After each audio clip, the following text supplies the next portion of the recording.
Olá, hoje nós vamos falar sobre esta obra-prima, Autópsia do Feminismo. É um livro maravilhoso, muito bom. É difícil falar sobre ele porque é um livro carregado de referenciais e eu super recomendo ele porque além dele falar sobre o feminismo, sobre o sofrimento feminino, ele também vai falar do sofrimento de maneira geral e de maneira muito simbólica, trazendo elementos da cultura, da literatura e do mundo moderno. Então, vamos começar assim pelo mais óbvio. Eu queria falar um pouco de onde que surge o problema tratado no Autópsia do Feminismo, né? Falando de maneira bem transparente e evidente. O feminismo é um tema muito em alta no Brasil e eu não sei se a autora parte desse pressuposto, mas a gente tem uma noção, que inclusive acho que quem comentou comigo foi o Gabriel há muitos anos atrás, de que o Brasil ele é o cemitério de ideias. É como se tudo surgisse na Europa, fosse transportado para a América do Norte no caso, e fosse morrer aqui.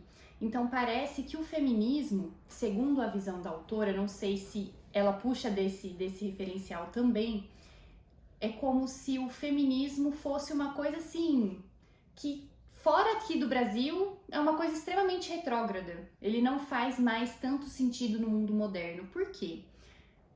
Porque a ideia de mulher mesma já é uma ideia ultrapassada. A ideia de gênero mesmo já é uma ideia ultrapassada. Então, a mulher morreu, né? A figura feminina, a figura de mulher não passa de uma ilusão. É aquilo que a Simone de Beauvoir já discutia lá há muito tempo. Tem uma frase da Simone de Beauvoir que ela fala assim, se alguma retardada pensa ser mulher, ela é transportada ela é indicada para ir para o psicanalista para livrar-se dessa obsessão. A Simone de Beauvoir fala isso criticando justamente essa noção. A Simone de Beauvoir, isso é uma coisa muito interessante que a Débora traz. A gente pensa que a Simone de Beauvoir é existencialista como Sartre, né? Afinal de contas, ela era parceira do Sartre. Não, na verdade a Simone de Beauvoir critica a morte da essência feminina nessa reflexão. Então, se a mulher morreu, mas enfim, se a mulher morreu, o feminismo também morreu. Afinal de contas, o que é ser mulher, né? Então, se é uma escolha, se nós temos gêneros fluidos, o que sustentaria o sofrimento feminino? Além do mais, o feminismo... tem uma frase do livro da Débora que eu gosto muito, que ela fala assim: quando tudo é opressão, nada mais é urgente, né? Então, essa questão do sofrimento feminino, ele se diluiu em uma série de queixas de várias minorias, né? Então, nesse sentido, a mulher ela também perdeu força, porque, afinal de contas, hoje, você ser oprimido é quase que um sinônimo é um motivo de orgulho, digamos assim, né? Então, é como se o vitimismo, a opressão em si, ou você se identificar com uma figura oprimida, fosse algo reforçado pela sociedade. E todo mundo busca se encaixar dentro de algum estereótipo oprimido. É que, na verdade, se tornou assim... Se eu penso a realidade, eu chego na conclusão da consciência de classe. Então parece que a pessoa pensante hoje é a pessoa que se sente oprimida porque ela percebeu a dinâmica de classe. Mas eu queria aproveitar essa discussão e iniciar o seguinte problema, né, que a Débora coloca também. Por trás da revolta feminista, que é uma ideologia, é uma ideia, né, existe um sofrimento real. Isso. E que sofrimento real que é esse? Eu acho que aqui vale o campo mais simples, mais evidente, que a gente pode pensar o seguinte: o que é a mulher? E aí, o que é a mulher na sua essência? E aí, o que a Luísa está colocando, na né, sua natureza. Na sua natureza, que se perdeu hoje na filosofia, que não há essência, tudo é discurso, tudo é símbolo, então tudo é criação da sociedade, nada é natureza. Se a gente pode definir a mulher é o ser que dá a luz, é o ser que gera vida. Diferente do homem, o homem não pode gerar vida. E aí, então, é interessante essa coisa, e a Débora também coloca isso, né, que tem uma vertente muito forte que parece que o feminismo vem do marxismo. E assim como o marxismo está superado, e aí a relação que a Luísa colocou aqui no Brasil é um cemitério de ideias, né? Deixa eu trabalhar um pouquinho essa ideia que eu achei ela muito válida, que é o seguinte, quando a gente vai para as universidades brasileiras, você chega lá, você pode estar numa aula de, sei lá, às vezes de agronomia, vai ter alguma coisa marxista no meio. Então, de tanto que se infiltrou, porque é o marxismo cultural, é um projeto mesmo de educação, de cultura, então o marxismo é uma coisa que no Brasil é impressionante, está em toda parte. É um vírus, é uma epidemia, é uma desgraça que espalhou. Mas o que é o lance aqui, quando a gente discute ideias, né, o fundamento das ideias? Quando Marx propõe a sua teoria, uma forma de refutar o Marx é a sua teoria econômica. Então perceba isso, né? O Marx está na Europa e a refutação veio dos Estados Unidos. A refutação veio dos austríacos. Então, na própria Europa, nessa discussão, como que o valor econômico é dado, como que um produto é incutido o valor nele. Para Marx, a definição lá do Tratado do Capital, a economia, esse olhar econômico do Marx quanto mais hora eu passo trabalhando, mais o produto deve valer. Nessas horas de trabalho, a mais-valia se justifica nesse ponto, que é o capitalista, o dono da empresa, ele extrai das horas a mais trabalhadas do funcionário essa usurpação do trabalho. Então ele paga mal, ele paga as horas a menos que aquele produto é necessário para dar a finalidade nele, para dar o acabamento dele. Os austríacos vêm e falam assim, não, peraí, essa teoria econômica é furada, ela já não funciona, não tem nada a ver. E aí eles fazem uma pequena metáfora, uma historinha, uma analogia que é muito clara. Se você está no deserto, alguém te oferece um diamante que vai valer bilhões de dólares, ou oferece uma garrafa de 2 litros de água. Você está 5 dias sem tomar água. Quer dizer, que nem é possível, né? Você já teria morrido. Você está um dia inteiro sem tomar água naquele sol escaldante. Você tem 2 opções. A pessoa te oferece um diamante ou te oferece 2 litros de água. O que você vai escolher? Obviamente você vai escolher os 2 litros de água, porque sem aquela água você morre e o diamante perde qualquer finalidade. O que eles querem falar com isso? O valor de um produto é o valor que as pessoas estão dispostas a trocar para ter aquele bem. Então, é uma questão de necessidade. Uma pessoa pode passar a vida inteira fazendo uma obra de arte, fazendo alguma coisa, escrevendo um livro, qualquer coisa que for. Ela pode dar as suas horas todas da sua existência para fazer aquilo. Se ninguém encontra valor nesse produto, não tem valor algum. Então, isso chama o valor marginal da economia. Então, não é pela horas trabalhadas, é simplesmente por o que alguém está disposto. Por que eu falo isso? Essa tese refuta o marxismo. E aí o marxismo é ensinado nas escolas como, olha só, vamos falar de economia. Não, o Marx errou. O Marx errou na economia, ele não sabe nada de economia. Essa é a grande definição. O conceito dele de hora-trabalho não cabe. E aí a discussão de luta de classe tem a ver com a mais-valia, mas isso é uma ficção, isso é uma ideia, uma ideologia que os austríacos refutaram. Então, o feminismo passa por esse mesmo problema. A discussão já aconteceu, a discussão já teve seu reboliço, já teve as suas conclusões, mas a conclusão não chega no Brasil. E aí a gente fica discutindo como uma grande novidade. Exatamente, a gente está discutindo como uma grande novidade. É interessante você trazer justamente o marxismo, porque o que acontece? O que a Débora vai trazer de inédito? Além de muitas reflexões, tem coisas que eu quero entrar, tem coisas psicológicas que ela coloca. Literárias, né? É uma riqueza demais. O sofrimento do revoltado, a diferença de um sofrimento do revoltado, tem coisas que eu não sei como encaixar exatamente, mas assim, ela coloca uma metáfora do...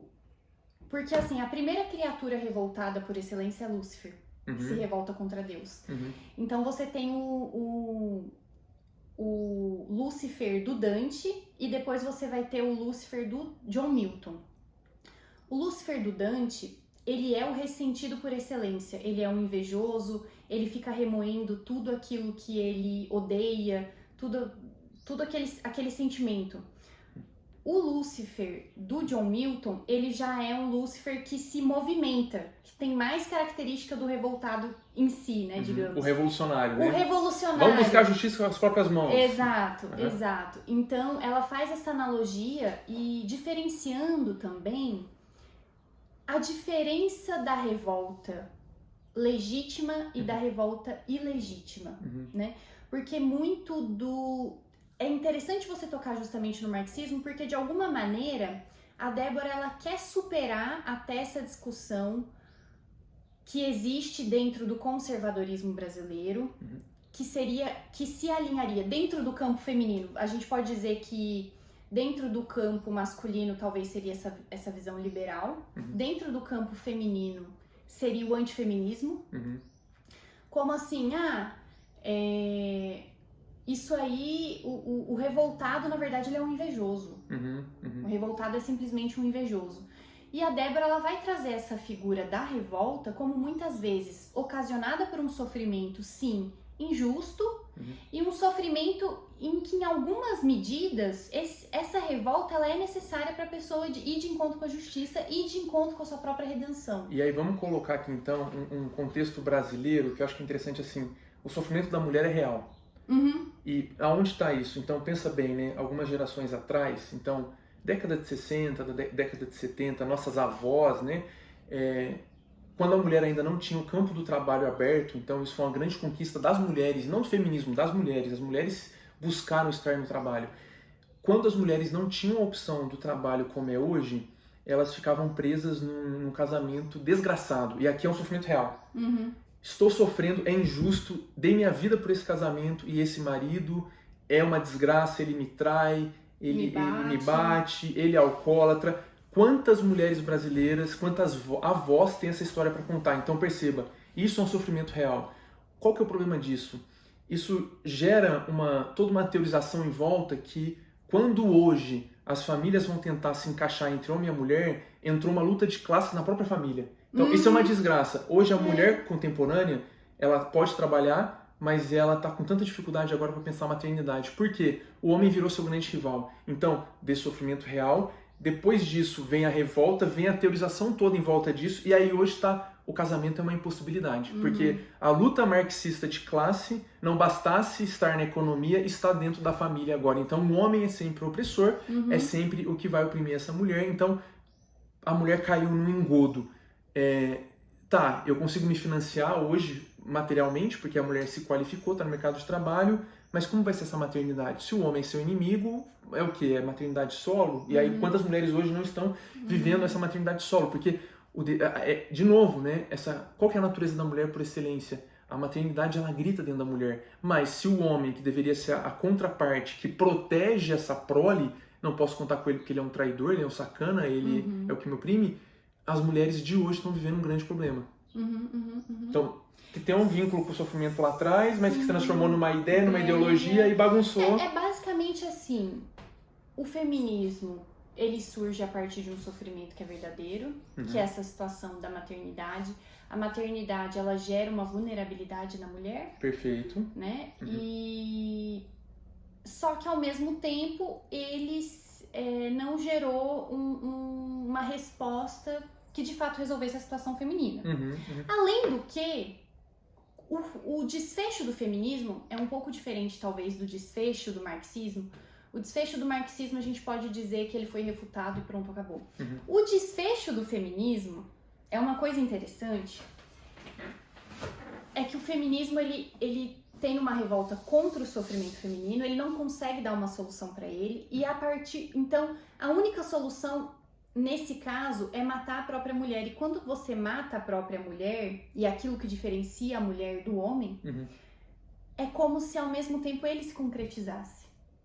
Ele acaba, mas quando ele acaba, porque tanto que é isso que ela fala, que todo movimento revolucionário, ele é suicida em alguma maneira, porque é uma revolta contra a própria realidade.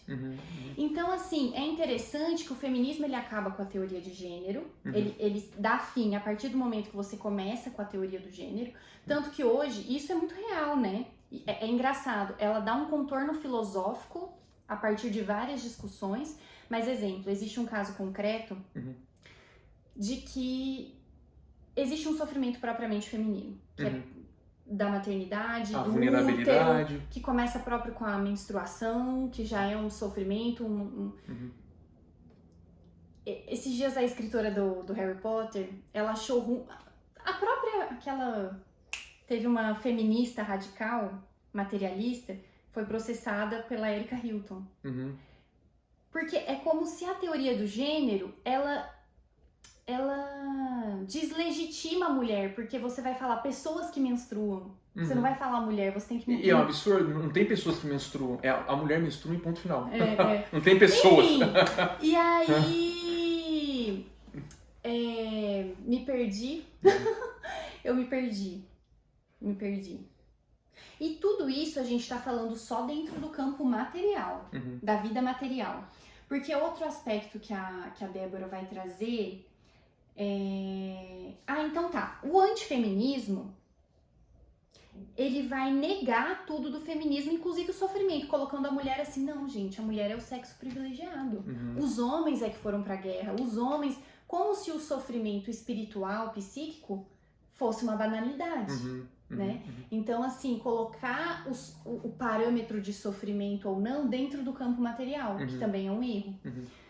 Além disso, eu acho muito interessante, porque que a Débora também critica o feminismo? Ela quer evidenciar a raiz verdadeira do feminismo, que é o sofrimento. Mas a revolução, olha só que interessante. A revolução, ela tem que ser sempre movimentada por um sentimento de injustiça. Um ressentimento. Um sentimento de que, assim, eu estou nessa posição e eu merecia outra, que é o que acontece com o trabalhador, que acha que deveria ganhar mais pela hora de trabalho, só que quando na verdade não, você trabalha muito, mas o seu valor, o valor que você entrega não é condizente com outra coisa. Para o movimento revolucionário acontecer, ele tem que estar vinculado a um sentimento de injustiça e o sofrimento de uma pessoa inocente. Porque o sofrimento de uma pessoa que não é inocente, ele não é visto como um motivo de revolta. Não é legítimo. Não é legítimo, porque é como se a pessoa sofresse, ela merecesse sofrer, porque ela é ruim. O feminismo, a Débora vai contornar isso e ela vai falar assim, porque assim, o feminismo ele tem muitas ramificações, mas ela vai dar um contorno e é como se existisse uma coisa canônica dentro do feminismo, que quem sai dessa tradição do feminismo é considerado herético, que seria o caso da Camille Paglia, por exemplo. Porque o feminismo, ele tende a colocar a mulher sempre como uma figura de vítima. Claro. Em todas as situações. Claro. Ainda que ela seja má. E ela vai trazer isso através da literatura. Que ela vai trazer duas figuras do Shakespeare. Uma é a Macbeth e a outra é a Ofélia. A Ofélia, ela é um joguete do destino. Ela nunca age. Ela é a submissão em forma de mulher. Né? A submissão em forma de mulher, nunca age. A Macbeth é aquela que intervém. Então ela acha que o marido dela é fraco, ela intervém pro marido matar fulano de tal, ela é má. O feminismo, quando lê até a história da Macbeth, é porque a Macbeth estava inserida numa sociedade com valores patriarcais, de poder e etc, claro. etc. Então, justificando essa maldade. Então, esse arquétipo da Ofélia, da mulher inocente por natureza, ela é o discurso feminino. Porque se você não entende que a mulher, então o feminismo, ele tem uma dificuldade de entender também os erros femininos. Claro. A maldade feminina, a capacidade da mulher de fazer o mal. Mas também. Esse é sempre o problema da ideologia, né?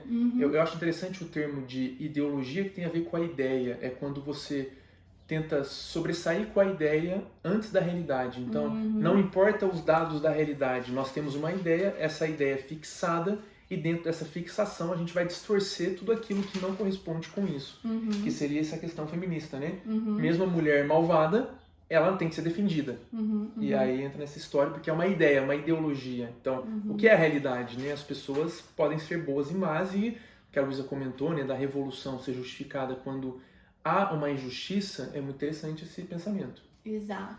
E por fim, uma outra característica, que é um ponto bem delicado de tocar, seria que o feminismo, ele surge também, além de tudo, de maneira mais forte. Porque assim, o livro tem camadas e camadas. É um negócio que assim, se você quiser mergulhar no livro e ficar, você fica. Porque ela vai trazer, enfim, é muito coisa. Mas um detalhe que eu ia trazer interessante é que o feminismo, ele surge como uma revolta de um modelo de mulher extremamente histérico, que é a dama inglesa. Isso é importante, essa figura da dama inglesa. Né? Então, essa mulher inocentizada porque ela não é inocente, ela é inocentizada. E seria assim, pra quem assiste talvez um Bridgerton da vida, esse arquétipo da mulher que ela deve ser preservada.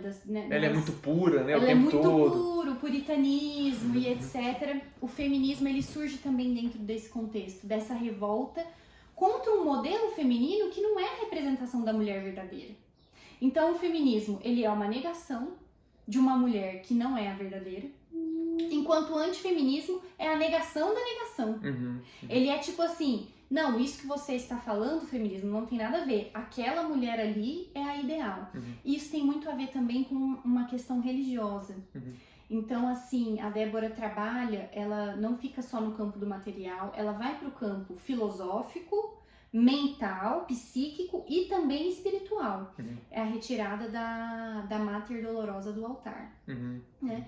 Então, e aí dentro de um contexto puritano, é até um pouco analítico e junguiano. A Débora, ela coloca, não junguiano necessariamente, porque ela não cita diretamente. É como se o feminismo fosse ele é a filha Jezebel, ele é a sombra do puritanismo. Ele é a prima malvada do puritanismo. É como se um fosse o efeito do outro, assim. E o antifeminismo vai falar, não, isso aí é tudo conversa fiada. Vamos voltar àquele modelo. Mas aquele modelo também não era o ideal. Ou seja, né? O que você pode falar da Madre Dolorosa? Da Mater Dolorosa. A Mater Dolorosa, ela é a representação do sofrimento feminino da maneira mais essencial e também a redenção. É a única saída para a redenção feminina? A redenção feminina. Fala um pouco mais sobre isso, acho que é legal elaborar, porque aí eu acho muito interessante. Transcendente, né, é importante. Sim. O que acontece? A Débora, ela usa muito a literatura. Ela vai usar a figura da Margarida, do Goethe, do Fausto, que a Margarida, ela é uma mulher realmente inocente e que ela cai numa cilada muito grande pela maldade de um homem, né, que faz uma situação, coloca ela numa situação, e ela vai acatando todas essas situações de maneira resignada. Só que se ela não se revoltasse em algum momento com isso, ela não encontraria a redenção dela. Entendeu? E onde está essa redenção? É na figura de Nossa Senhora. Então, assim, o sofrimento, quando ele é realmente injusto e quando realmente é legítimo se revoltar, é preciso dessa figura transcendental para se ser redimido, né? Digamos assim. No fundo é aquela situação. O sofrimento, ele é muito bem acatado quando ele tem uma razão de ser. Claro, né? claro. O cristão, por excelência, é aquele que sabe abraçar o seu próprio sofrimento. E isso é, dentro do âmbito universal, é a figura de Jesus. Mas dentro do âmbito particular feminino, é na figura de Nossa Senhora. Né? Então, assim, o Jung trata isso sobre a extirpação de figuras transcendentais femininas, né? Então... E nós podemos pensar que hoje a mulher não conta com essas figuras? É um problema simbólico aonde encontrar a redenção? Sim. Sim, eu acho que algumas mulheres... Aí é complicado, né? Porque algumas mulheres, de fato, se uma mulher tem uma característica de revolta, ela vai encontrar... ela vai encontrar sua redenção no arquétipo em última instância. Porque a gente vive num campo do paradigma materialista, mas o feminismo, quando ele era lá atrás, inclusive quando ele tinha uma outra cultura, ele inclusive realmente se associava à ideia da bruxa, né? Não, as bruxas, nós somos as netas das bruxas que eles não conseguiram matar. Então, no fundo, assim, se encontra uma redenção nessa cultura que sai ali daquele... que é uma revolta de fato, sai daquele campo do normativo. Então, eu acho que sim, acho que as mulheres, elas estão sem essa figura de espelhamento, e acho que Não sei se eu consegui responder de maneira cabal, mas... Eu queria fazer um outro adendo, não sei se é muita ramificação aqui, falar da Camille Paglia. Pode falar, claro. Porque mesmo a Débora também é uma das referências da Débora. Sim, ela gosta. Então a Camille Paglia, para quem não conhece, é muito importante. Dá um Google aí, tem que conhecer essa autora. Ela tem um livro muito famoso que é Personas Sexuais. E ela é uma feminista, mas que vai falar contra o feminismo. Então ela fala assim, antes de tudo eu sou uma intelectual. E depois de ser um intelectual, tudo bem, eu sou uma feminista. Mas não qualquer feminista, não de qualquer maneira, porque o feminismo tem uma incompreensão também muito grande. Essa coisa da ideologia, da ideia, ela vai perder o senso da realidade. E aqui ela fala o seguinte, ó, que é provocativo isso, e muito valioso. Tentando sair dessa luta de classes dentro do casamento, então que o homem é sempre ruim, vou tentar trabalhar um pouco dentro disso para falar assim, o que é a realidade e como as ideias distorcem a realidade, porque a Camille Paglia fala. Tem uma vertente do feminismo que tem a ver com essa dama inglesa, que é o feminismo burguês. Ela faz essa crítica muito interessante, que é assim, por exemplo, as mulheres norte-americanas, né? Então são mulheres brancas, são mulheres possuidoras de recurso, de educação, e aí ela coloca assim, essas mulheres no fundo, que vão gritar que são feministas e vão fazer toda a revolução, a revolta delas lá, elas querem que a sociedade se transforme numa sala de estar estendida da casa dos pais. Ou seja, elas são protegidas na casa dos pais e acham que na sociedade, se você tem leis que governam essa sociedade, você consegue ter esse campo de proteção. O que ela fala? Hoje, no mundo ocidental, século XXI, educado, civilizado, com riqueza material, nós estamos vivendo uma paz mais ou menos estável, então diminuiu muito a agressividade, os assassinatos, as violências, por mais que aconteça, mas diminuiu muito pensando séculos atrás. Mas ainda assim, sempre há aquele fora da lei na sociedade. Então, existe uma ilusão da mulher, então, que carrega uma bandeira de feminismo, de que não, o Estado tem que nos proteger, ou não, nada tem que nos proteger, mas quando a realidade se impõe e essa mulher se encontra com um homem que não foi devidamente socializado, um psicopata, ela fica rendida e aí a realidade se impõe. Então, a Camille Paglia fala assim, a mulher hoje... civilizada, educada, ela quer a liberdade, mas ela não consegue se defender como um homem consegue se defender. Então, vamos entrar no ponto da Camille Paglia. Eu acho que são duas coisas. Primeiro, a Camille Paglia, ela vai falar, você quer liberdade, esteja pronta para defendê-la, para se defender. Exato. Esse é o primeiro ponto. Porque a liberdade, tanto física, quanto do mercado de trabalho, quanto a liberdade sexual, principalmente, ela tem consequências. Exato. Né? Segundo ponto, a Camille Paglia, ela vai ser parte desse feminismo herético, que é também o feminismo da espectro cinza no Brasil, digamos assim, que é o feminismo que não coloca, tanto que a Débora vai falar, elas não são feministas verdadeiramente, porque se você olhar a tradição, o cânone feminista, digamos assim, precisa da mulher como inocente. No fundo, ela conseguiu dar esse contorno. Então, ela não vai colocar a mulher como essa figura inocente, né? E em terceiro lugar, essa questão da mulher do feminismo burguês. A Débora, ela vai tocar nesse ponto do feminismo burguês. Ela, inclusive, tem um capítulo para falar do feminismo negro, como que muda, do feminismo da luta associado à luta de classes e etc., só que ela vai um pouco contra essa perspectiva um pouco da Camille Paglia, porque justamente é quando você reduz o sofrimento ao mundo material.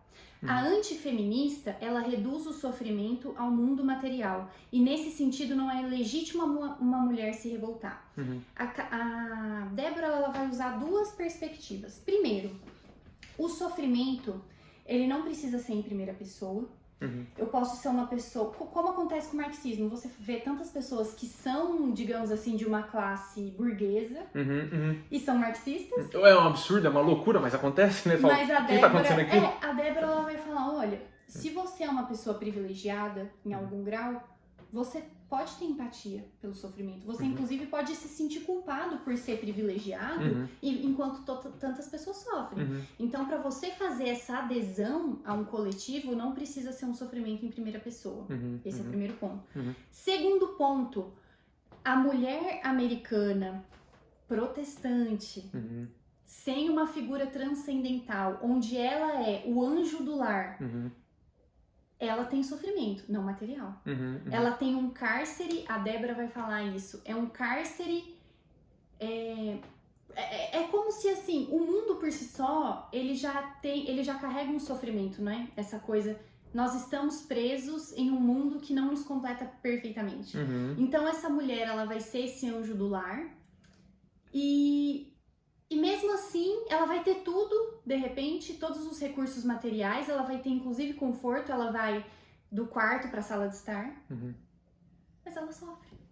E aí surge o feminismo, né? Dessa mulher também. Claro. Então a Débora, ela vai tocar nesse ponto. Mas assim, você queria acrescentar mais alguma coisa? Não, eu acho que... Está contemplado? Estou contemplado. Eu não queria ainda... Alguma coisa da Camille Paglia? Pode falar, pode mandar. Quando ela fala assim, os homens construíram a civilização. Isso é muito forte para falar essa questão do nosso mundo, né? Então, a realidade crua e nua nós vivemos um mundo de agressividade, de violência, de escassez. Então, os homens, com a sua capacidade de se protegerem, sendo agressivos, e ela até fala que como também existe esse feminismo que vai tocar na educação hoje do menino, querendo suprimir a violência masculina. E a questão não é suprimir a violência, é direcionar a violência masculina, é educar a violência masculina. O que entra aqui, né? E aí tentando fazer esse arranjo dentro da família. Então, qual o lugar do homem, qual o lugar da mulher, para que não tenha essa luta de classes. Então, se a mulher ela gera a vida, ela educa a vida, ela nutre a vida, é papel do homem proteger a vida. Mas para o homem proteger a vida, ele tem que ter algum nível de agressividade. Então, eu acho isso muito interessante, porque hoje... Aí, olha como é que vai sendo a coisa, né? Tantas mulheres solteiras criando filhos homens, e aí... Não, deixa eu dar uma afeminada nessa criaturinha aqui, deixa eu tirar a agressividade desse menino, porque não é bom. E não, peraí, o homem, para poder proteger, ele tem que ter algum nível de agressão, mas essa agressão direcionada para os fins adequados. E quando a Paglia fala que o homem construiu a civilização, em qual sentido?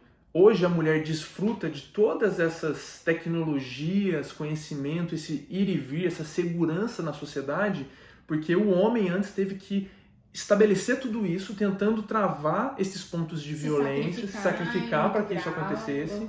Então, isso é uma forma de corrigir o pensamento de que o homem é sempre ruim.